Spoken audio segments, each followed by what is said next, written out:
Right, okay, so got myself another console. Now, I did release a short on this particular thing here. This was a custom casing someone gave me from this company called, I don't know what the company's called again. I think it was like Cool something. It's on the front somewhere here. I did see it said something like Cool to Go, I don't know what it's called away.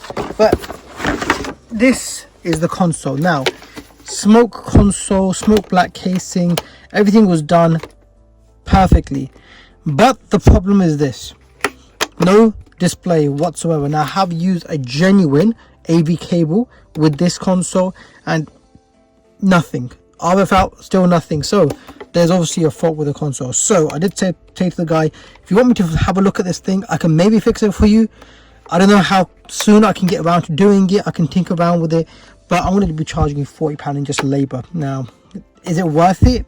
So the other thing I can do instead is I can get yourself a working console. So I've got a working console here, quite yellowed, but still a working console. It does have a bit of a chip damage here, but it is fully working. In fact, it's got stuff falling out.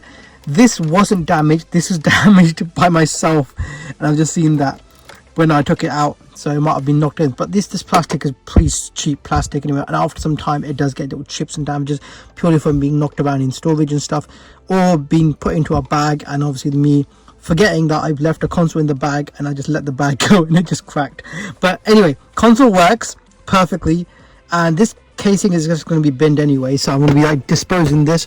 But the console inside here, he does want the old SNES back, and I said, look, I'll give you another console, give me 40 quid, you can have the console, working console, I'll stick inside here, and he'll keep his old original board because, you know, it's fine. Anyway, he paid me £50 to stick this casing on, so I think it's only fair that obviously then, you know, I would sort of, normally I would be charging a lot more for this to be put into this, because it is more work than just putting a casing on, but fair enough. Anyway, this is the console. I'm going to go ahead and open it up now because I've already done it before.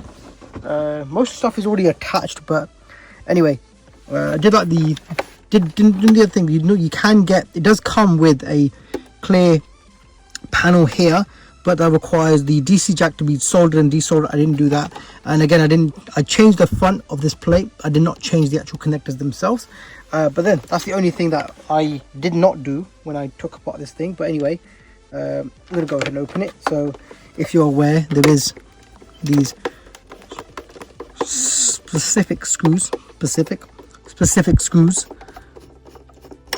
So that one, there's that one there. I should really, because I only have a screwdriver for this particular bit. I do have electric, but I don't have the bit. I should actually go ahead and maybe go on Amazon or eBay and buy the bit, so I can just, rather than basically getting this little hand workout in here, because after a couple of, like after a dozen screws, like 10 screws, your hand gets a bit tired. Anyway, so what's really annoying as well is another thing is yesterday someone wasted literally 30 minutes of my time with just buying an Xbox 360. Now they bought an old Xbox 360 console from me, checked everything out, showed me it's working. The tray was a bit jammy, cleaned the tray, used a piece of card just to fix the little band. It was working, and still it's a bit jammy and the guy wants to return it. So annoyingly the guy's like, I want a full refund. So fair enough, I said fine, bring it back, I'll give you a full refund, but I'm not going to get half an hour of the time that I spent finding him an OG Elite console.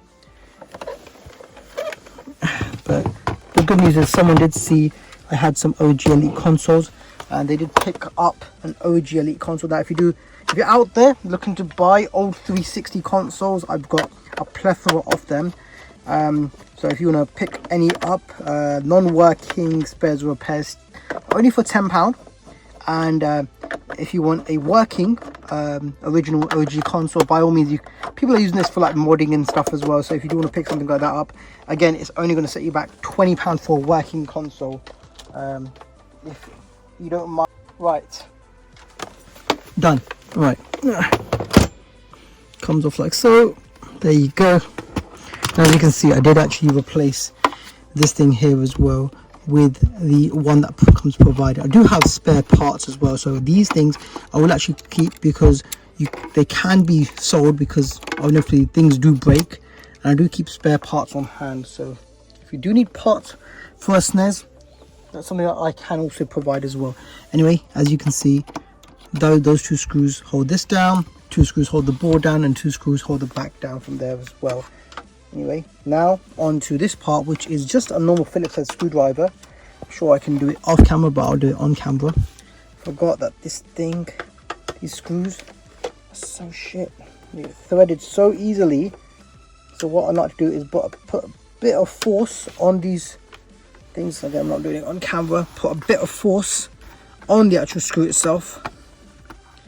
I might even fast forward for this part here, because you know, don't want to be like listening to someone screwing, do you? I don't know. People have weird kinks all the time. Come on, motherfucker. There it is.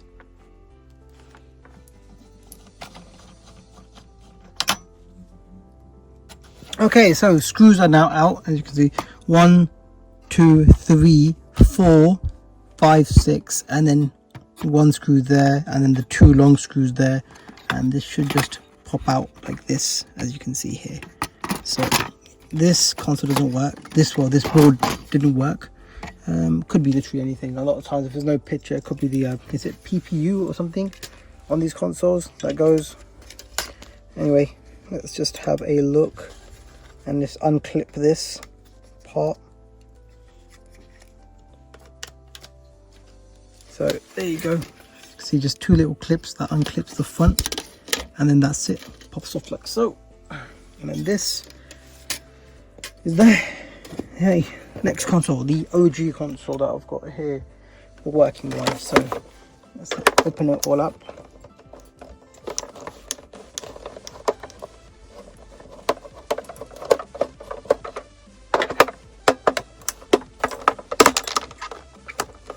Not a good sound. Looks like part of the casing is just broken away when I unscrewed it, and another part of the casing just broke away when I unscrewed it, and another part of the casing it just broke away when I unscrewed it. So not a good sign already.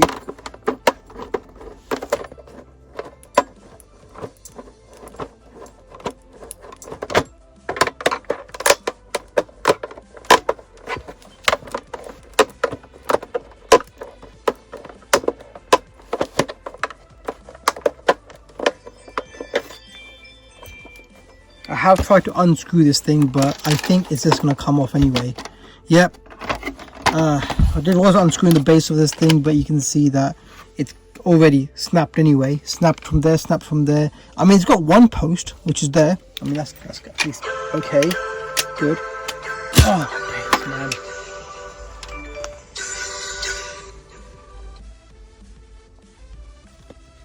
Put my phone over there. Ugh. This out, yeah.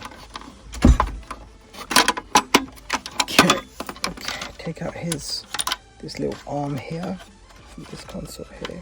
Okay, I'm back. Had to get some needle nose pliers. As you can see, I did take apart this as well. The posts for the consoles are so old that they need to be held with a plier on one side and removed. So let me see if I can do this now. So hold this in place and then grab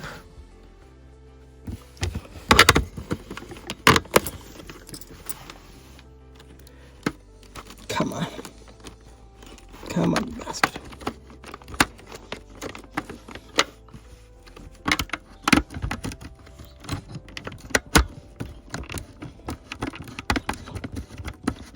And should successfully decouple. There you go. Parts off, so that way I'm knocking my camera off of this. So just get this screw out of there, get out of the hole, poke it through. There you go, out there. Right, next one. This makes my job a bit harder.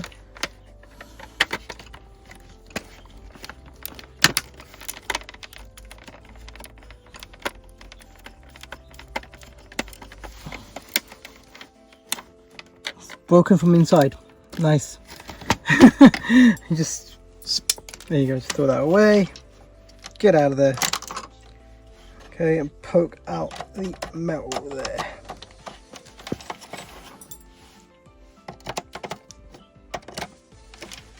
So screw is out of there. And now how many more posts? We've got 2 more posts. Oh, got a screw that's just run away there. That's the old panel. I will actually sell this because that's in clean condition. Everything came off perfectly, just apart from the top was actually pretty damaged. And those as well. I'll leave them in there. I have put them in the console there. Oh, I'm gonna clean up the floor when I'm done with this. Right, let's get rid of this old yellowed thing as well. Okay, all the screws are in. Screw underneath there. 2 screws there. 2 silver screws. The silver screw, and that screw. I should actually put the other screw in. I didn't actually notice that was a bit threaded, but it does the job. It holds it in place anyway. Panel, where's that panel? There it is in front of me because I'm blind sometimes. Put that to one side, but before that we need to put in that little ejector. So ejector in, and sits in like so. That thing there, and then obviously then test it to make sure that it works correctly.